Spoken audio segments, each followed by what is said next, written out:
I'll think about it, Randy. All right, so I'm gonna light this and hopefully not burn myself as I do this candle first. Okay, I'm gonna do it. All right. That was a really close up of me. I didn't say Ado. We're reporting. Sweet, I didn't mean to. Yeah. You could do it, bro. Megan, she's here. Okay. Yeah. All right, ready? Baruch atah Adonai Eloheinu melech haolam asher kitshanu b'mitzvotav v'tzivanav l'adlik ner shel Chanukah. Amen. Baruch atah Adonai Eloheinu melech haolam שעשה ניסים לאבותינו בימים ההם בזמן הזה. ברוך אתה אדוני אלוהינו מלך העולם שהחיינו וקיימנו והגיענו לזמן הזה. Amen. Didn't quite make it, but It's all good.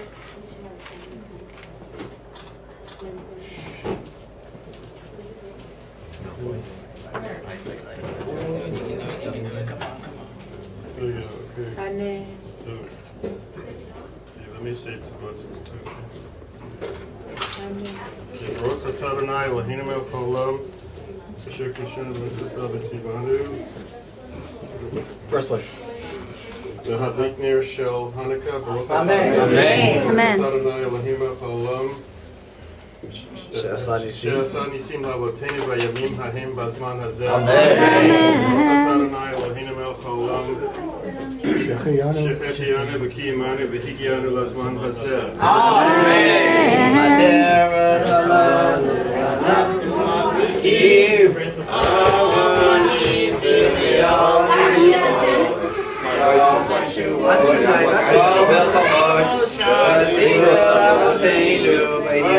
he's saying the first part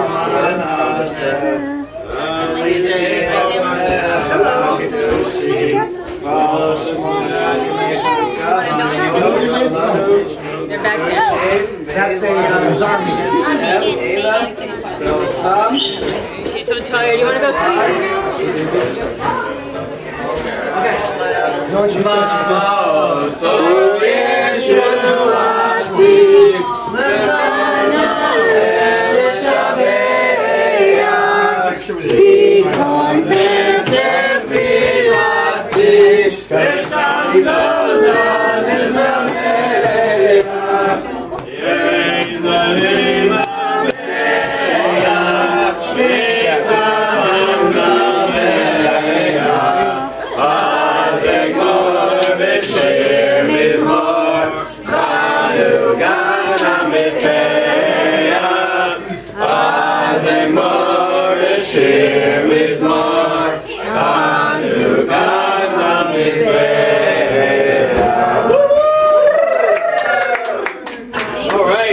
Why is this Hanukkah happening? Is it a dedication? And please tell us why.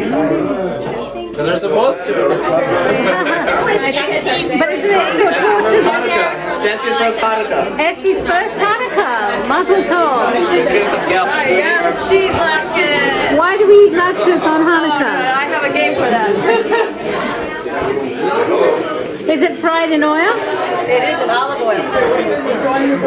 My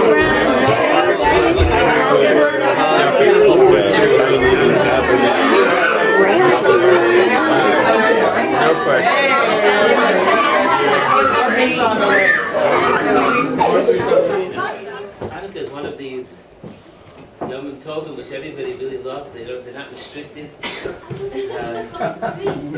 It's not that what they can't do, it's what they get to do. They get to have latkes and more latkes. Recently I've been trying to work out a little bit, so my trainer told me, Rabbi, you get one sukkaniya, you can divide it up into 8 parts. the miracle of my Hanukkah miracle. If I get one sukkaniya for the whole 8 days. Wow. Not one sukkaniya each day? That would be a miracle. Rambam talks about the mitzvah of Chanukah. He says that the mitzvah of Chanukah is chaviva hi ad me'od. It's very dear. The mitzvah of Chanukah is very dear. He doesn't tell us why he says it's very dear, but it's notable because the Rambam is very careful with his words. And the Rambam doesn't use that terminology any other place in all of Mishnah Torah. This is the only place in his whole Sefer where he uses that terminology. Chaviva hi ad ma'od. Very dear. And the truth is, it's a little bit of a question. You know, there are a lot of different miracles that happen in Jewish life. What exactly is the celebration of Chanukah more than all the other miracles? We have Purim, we have Chanukah. The Gemara in Yuma Daf Kavtes, page 29, tells us that Chanukah is the miracle followed Purim. It's the miracle that is lo nitna lehikasev. It can't be written. The Gemara seems to me it's after Tanakh. And because it's after Tanakh, you can't write it down. Purim is the last miracle recorded in Tanakh. But the deeper Svarim say that there's something else here. That Chanukah has an essence that can't be written down. The essence of Chanukah is be'etzem be'al peh. Is in essence something in the deepest place. It's in the heart. We know that Chanukah doesn't appear much in the Mishnayos. And one of the explanations given by the Mefarshim, why does it not appear in there? There's no Maseches Chanukah. There's no long elaboration. One of the explanations given by the commentaries is because Chanukah is a little bit of a sadness also. Because Chanukah is not simply us against them, it's us against us.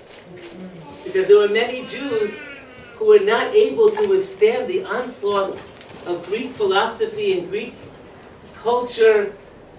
And indeed, there are many Jews today who are not able to withstand the onslaught of the followers of the Greco-Roman culture. And there are many Jews today who celebrate Chanukah in a very external way. But in the deepest place, in the place which really can't be written, they don't understand what Chanukah is. Because Chanukah was the statement of a very small group of people. You look at Josephus and you see a little bit of the historical record. A very small group of people who are willing to stand up for the Mesorah of Torah Shebaal Peh, of the oral law. The Soloveitchik explains that the Jew is like a Sefer Torah. The Jew is like a Sefer Torah. The Sefer Torah has written, there's a Torah Shebechsav, and it has oral. The Torah Shebechsav, the written Torah which is the Jew, we know that there are many stories, unfortunately, of the Torah that's been destroyed. I was zocher about a year ago, maybe a year and a half ago, to be Bar Arnold Leib Steinman. And there was a bar mitzvah, one of the great Gedolim, B'nai Brak. There was a bar mitzvah, and the Svardish fellow, and his minhag was to write a Sefer Torah for each one of his children's bar mitzvahs. A wealthy man. And he wanted Rav Steinman, who was at the time a young man of 101, or 100 or whatever, he wanted him to write a letter, and he was writing a letter in the Sefer Torah. It wasn't so easy to write it. 100. I'm not 100, I'm even closer to 0 than 100, just barely. It's still not so easy to write, but he was writing, and he said an amazing thing at the time. He said that there are so many Sifrei Torah that were destroyed in the Holocaust. And he said that every Sefer Torah that's being written now is a replacement for a Sefer Torah in the Holocaust. And then he said, but the amount of Sefer Torah that were lost in the Holocaust, we have replaced that, kiflayim v'kiflei kiflayim. Double, 4 times, 10 times, probably 100 times the amount of Sefer Torah that were lost in the Holocaust, we've replaced 100-fold. That's exactly what's going on in Klal Yisrael. You read all the studies, how the Emunah is resurgent among the Torah community. It's an amazing thing. Incredible. In the last 30 years, the amount of Chabad houses, let's say Chabad houses, there were 1,500 30 years ago, there are 4,500 now. The Jewish students in yeshiva in America, there were 220,000 30 years ago. There are over 450,000 now. Amazing statistics of what's going on. The resurgence of emunah as we get closer to the end, So, Rav Steinman said the only difference is that the Sifrei Torah that were in the Holocaust, they were not zochet to l'kabel b'nei Mashiach Tzidkenu, but these new Sifrei Torah will be marched out to greet the Mashiach. The Sifrei Torah represent the Torah Shebechsav, the written Torah. But we believe that there's another part of Torah.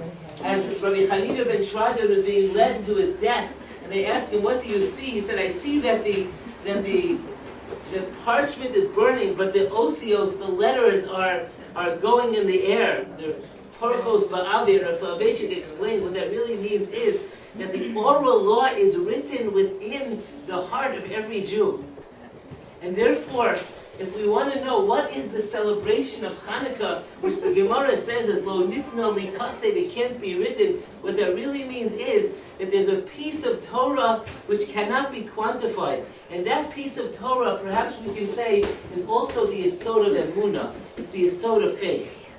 That the emunah that each and every one of us, as I'm very fond of saying, you hear me speak about Chanukah, I'll always say this idea, I think it's the yesod. The Maral says, Chanukah is at the darkest time of the year.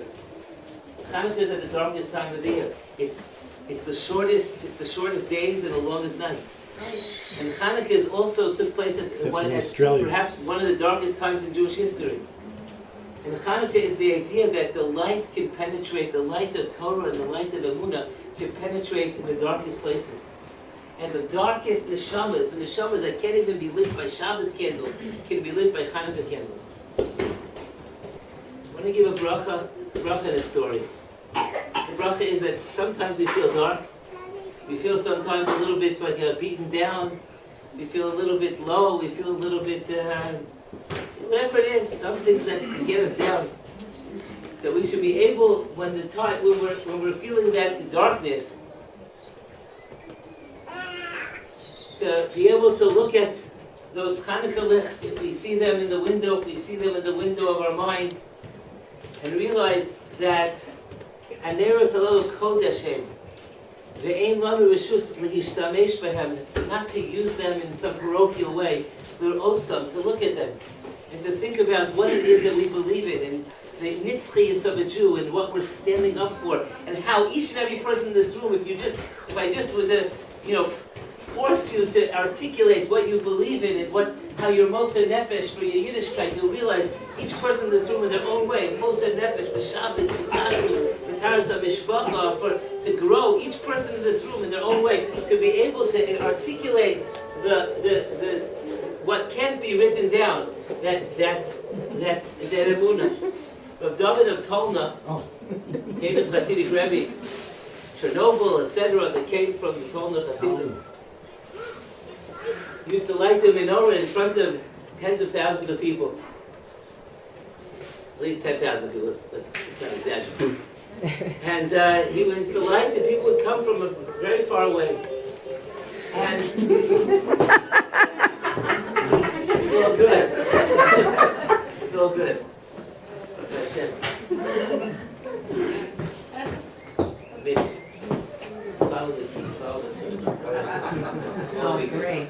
So David of Tolna, he had people who came from far and wide, about to light the menorah, and he delayed for some 15, 20, 25 minutes. People were wondering what's going on. So he didn't know what to do, and nobody knew what to do. And then he called up and he said, "Is there somebody here, Shaya the Hacher, Shaya the tall one?" And this Shaya was a complete and total ignorant person. He was a tall man who was married to a very short woman. And this was still the era of reticence. He called up Shaya. He said, "Shaya, can you help me? Because Rabbi, I don't even know how to read Hebrew. How can I help you?" He said, "Shaya, I have one question to ask you. Do you love your wife?" Today, that's not such an embarrassing question. Unless the answer is no. Like the scoreboard, will you marry me? Will you marry me, Ben? like 100,000 fans saying, say no, say no. It's New York. You know? So, Rebbe, I love my wife. But Shaya, you're so tall and she's so short. How do you communicate? Really, I have to answer the question. I have to answer. I bend down. I have to speak to him. Bend down like this. Anything else, Shaya? Well, that's not quite enough. She has to go up on her tippy toes. And then, it all works. The Rebbe says, thank you very much. He lit the, he made the brachas, he lit the menorah. He was dancing with tremendous passion, tremendous excitement. Hours of dancing, it was unbelievable. People had an amazing time. Afterwards, one of the Hasidim turned to the Rebbe and said, Rebbe, what went on there? What went on? What's going on here? The Rebbe said, the truth is, I was about to light the menorah, but I began to think, I'm David of Tolna, and I'm about to light the menorah, but I'm a pretty small person, and HaKadosh Baruch Hu is very big, and does it really make a difference to Hashem if I'm lighting the menorah or not? And then I began to think, I put on tefillin this morning, and does it really make a difference to Hashem if I put on tefillin? Then I began to think, I kept Shabbos a few days ago, he's so big and I'm so small. But then I began to realize there were thousands of people waiting for me to light the menorah, and I'm beginning to have a crisis of faith, and I didn't know what to do. And then I had a machshava, and I thought, and I saw HaKadosh Baruch Hu was so tall. So I looked for the tallest person in the crowd, and I said, Shaya. And I knew that Shaya had a very small, his wife is very short. And I said, we're very short. We're the Kala, but we're very short, and Hashem is very tall. And I said, do you love your wife? HaKadosh Baruch Hu, do you love us? He said, he loves us. And HaKadosh Baruch Hu cares, so he bends down. As the Tzidkas HaTzadik says, HaKadosh Baruch Hu he cares about our mitzvahs very deeply. But then what's our role? Our role is to just get up on our tippy toes. Our role is to a little bit of Mesiras Nefesh. A little bit of Ishtadlus. A little bit of pushing ourselves. A little less cell phone. A little more communication with our friends. Cameras are okay. A little dumber phones. A little smarter relationships. A little more tefillah. A little bit less sicha. A little bit more Torah. A little bit less internet. A little bit more Shabbos. A little bit less chol. If we can take the lesson of Chanukah, which is lo nitna likasei, but really is about being mechazik, the amunah that we should have in ourselves and in Klal Yisrael, and we'll be zocha be'ezus Hashem to be able to take the light of Chanukah and bring it to the Mashiach to King and prepare him.